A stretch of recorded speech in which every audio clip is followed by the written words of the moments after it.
Greetings, YouTube. My wife and I watched V for Vendetta last night. Yes, we were a day late, but on the 5th of November itself, my wife came home late and we didn't have time to see it. I read the original V for Vendetta comic when it was released, those many years ago, and I loved it. I am an unabashed fan of Alan Moore. I loved his Swamp Thing work, his Watchmen, of course, and without a doubt, V for Vendetta. And as much as I enjoyed the comic, and I believe I still own a perfect bound version of it, I think I enjoyed the movie even more. Part of it is the fact that you get the entire visual experience on a much bigger level than the comic book. Well, the comic has the advantages of that your imagination is filling in the gaps between the frames.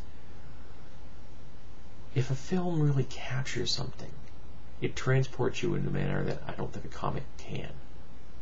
And I felt that the film, V for Vendetta, did that. The entire film had a grounding in reality, a quality that I was convinced that I could just walk out my door and turn a corner and there would the entire city of London be for me to look at and immerse myself in from this film.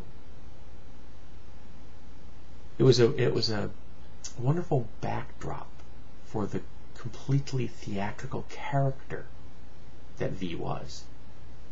So when he walked out of those shadows for that first time, in his public debut, there was an impact that was not conveyed through the comic. And I frankly think that Hugo Weaving is a genius. He conveyed so much under such an incredible handicap. It's amazing. He used gestures, and some of them so incredibly subtle. Just tipping his head like that conveyed so much to the audience. And of course, his wonderful words, his voice, bringing forth so much emotion, conviction, anger, pathos, compassion.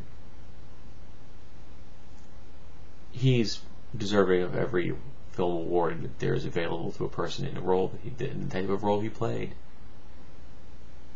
I can't say enough how much I enjoyed what he did with that character. But I also enjoyed what Natalie Portman did. Yes, I realized that her accent was not good, but she tried. She threw herself into it completely.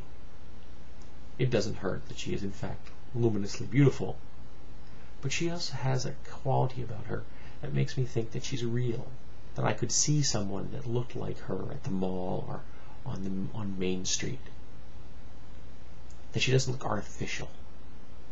Particularly in the scenes after her head was shaved, she was still able to convey that strength, that fierceness, when that type of hairstyle is meant to make you look vulnerable, is meant to dehumanize you.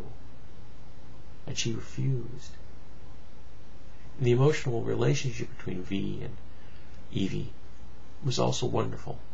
The romance, the heartbreaking conflict, and eventual parting. And out of it she became not only a better person, but a representative of all of us, just as V was. Then there, of course, the message that the movie brings forth. The fight of the individual against fascism, which is important when the comic was originally written. It was important when the film was released, and it's important now. Because this film for me transcended entertainment and really did deliver a message. For me, that message was my favorite lines from the entire film. That a people should not fear their government. A government should fear its people.